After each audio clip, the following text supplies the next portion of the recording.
Hello, my name is Abimelech from Abimelech Design. I do 3D modeling and rendering in the automotive aftermarket space.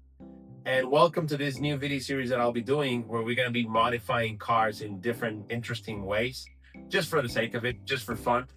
And today we're going to be looking and designing a body kit for the newly released Toyota GR GT. Now, this car just came out a couple weeks ago. It's been all over the internet, a lot of videos on it, a lot of articles on it. It's a great looking car. I really, really like it. But in true Japanese car fashion, I think it could use a little bit of modifying and customizing. Really, really love the fact that they have a lot of cues from a lot of different cars from their past. Toyota has a very colorful past. I have a few notes here of what I mean. So we're gonna go over the design a little bit real quick, and then we'll move on to actually doing the body kit for it. So the first thing that I noticed is how many cues the car has, the GR GT, from the 2000 GT, the James Bond Toyota, the car that came out in the 60s. You know that this is this legendary Toyota sports car. The first thing that I noticed were the proportions. Very traditional sports car, very long hood, very short deck. You're almost sitting in the rear axle. A lot of cars have done this. It's kind of the traditional sports car shape, and I'm very, very glad that they kept it this way. Now, the front end on the GR GT is very, very similar, and it shares a lot of cues with the Camry, with the Prius, with the Supra, and pretty much all the Toyotas that are not trucks. So it's a very consistent design. This is modern Toyota cues, but there's a little detail that I really liked, and I love that they kept it from 2000 GT.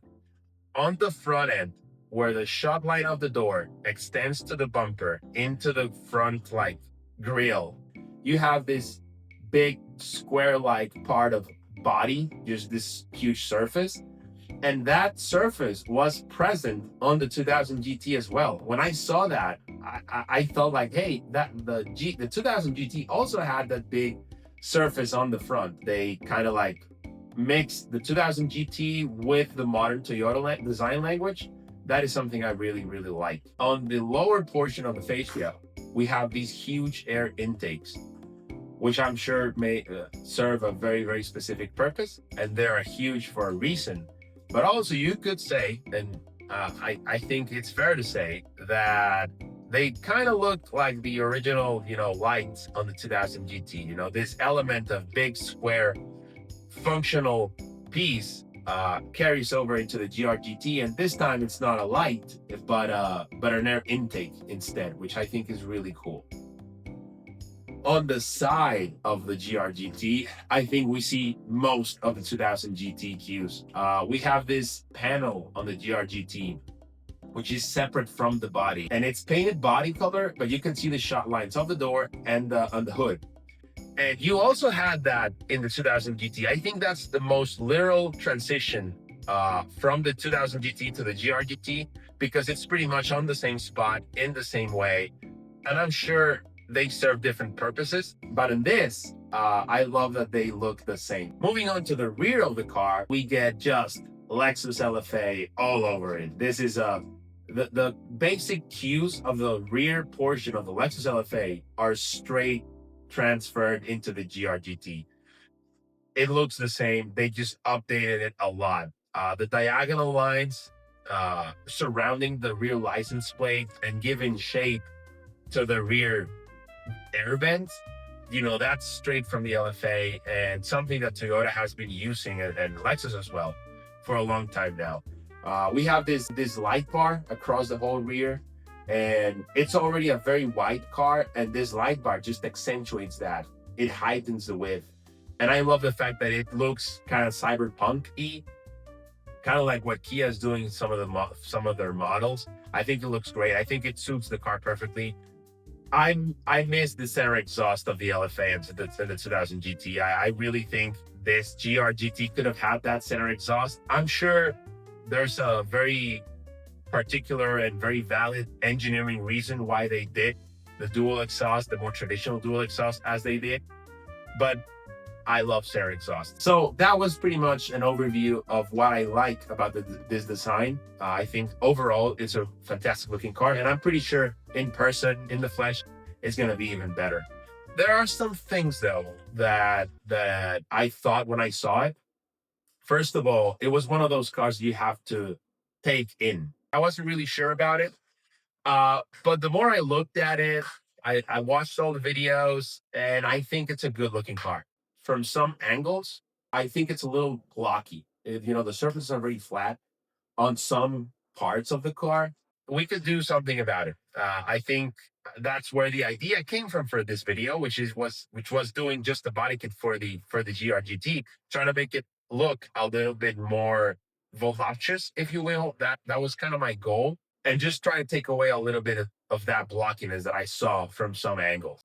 I'll see you at the computer. Let's go. Okay, so here we are in Blender. Now, if you know about Blender and 3D modeling, you're probably cringing right now because I'm using a very, very old version of Blender. This is the 2.79 version. I do use the 5.0, the latest, when I'm doing like serious work and all. But if I'm doing something for fun and I know that 279 is sufficient, I just use it. This is where I learned to do all this, and it kind of feels like home. It's just a preference. I'm doing the front fender, heavily inspired by the fenders on the GR86. You're probably seeing it on the screen right now. I love how that line above the wheel well reaches to the side vent, and I wanted to bring that here so we could keep that element from the 2000 GT that we were talking about a little earlier, but also giving it more volume because I think it's a little too flat on the stock GR-GT. So here we are. This is basically how I model them, is just trying to make the geometry as smooth as possible and just finishing it over and over again until it looks proper and the surface is going to look good once on the rendering software. Now, this is the front splitter or chin spoiler. This is a very basic shape. I just try to tie it in with the fenders, with the fascia, with the whole thing, just to give it the same level as related to the ground. Now, I wanted to add a little bit of an old school classic, the Toyota Supra TRD 3000. I love that car, and I love that center rod or center support that the front bumper has. So I try to add that into this, and I think it looks pretty good. Now we move into the hood, and I did some NACA ducts. I think the heat extractors that were in there didn't look too good, and they were a little out of place in my opinion, so I added these NACA ducts. Now we move on to the rear quarter panel, and these are the rear fenders or over fenders, as you want, however you prefer to call them. And I try to keep and follow the lines of the car as much as possible, but adding volume to it, just so that the light would reflect a little more interestingly in the car, and take away a little bit of that flatness that I saw. But again, keeping it as closely as possible to the stock one. I love how the spoiler line just intersects the fender right through the middle, right next to the taillight, and just before it reaches the wheel well, I made it so that it would smooth out and just lose itself on the surface. The side skirts, very simple shape, very normal stuff. Nothing to write home about. They're just there to level the surface and the visual bulk of the car. This is the rear splitter. Also, just trying to tie it in with the fenders and the center exhaust. As I mentioned, I love them, so I definitely wanted to add it here. I tried a triple exhaust like the LFA, didn't work out. This is a June Supra. I love how this looks. I don't know if I pronounced that correctly, but I love that front intake on the fascia, so I wanted to add it here. Obviously a little different, but in the same fashion. I'm just putting the wheels on, and that's pretty much the modeling of the kit. Now we move on to KeyShot. KeyShot is a rendering software. You don't do modeling here. You just tell the software what materials are going to go into the parts. Like, this part is going to be rubber, this part is going to be chrome, this part is going to be carbon fiber. And as you can see, I'm just doing all the finishing touches here. I tried to do a lot of colors, and I had a hard time finding a color that I liked, and I ended up choosing this. You're gonna see it in a little bit. this very nice yellow color. You don't see a lot of windows that open on KeyShot because of the way the recording software works, but there's a lot of going on. You don't see all of it, unfortunately, but that's pretty much how the software works as general. So that's the color that I chose in the end. I think it works well. It had to be a metallic color because of how the light would reflect on the surface. And these are the final renderings. I like how they look. I think I'm very pleased with how they ended up looking. That front fender, it looks so good from the rear three quarters, in my opinion. And I just wanted, as I said, as I've been saying, I just wanted to add that visual, you know, weight to the car and make it a little bit more voluptuous so that the light would dance, if you will, more around the car. That was kind of the purpose.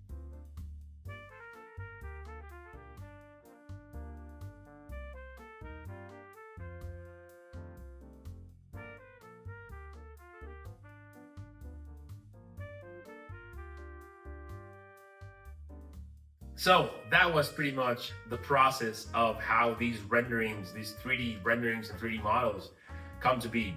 You know, the stuff that you see on my Instagram, that's pretty much how I do everything. So you got a little bit of insight into that and into this new body kit for the GRGT. As I said at the beginning, it's just for fun, just for the sake of it. Um, I don't think this is gonna get made. If somebody wants to, we can talk. But yeah, so thank you very much for watching. And I hope you enjoyed the video. I hope you had just a good entertaining time. And I'll see you in the next time. If you have some ideas that some stuff that you might want to see, put them in the comments. I have a few ideas for future videos because this is going to be a recurring series now. So yeah, I would love to hear what you think. And have a great day. See ya.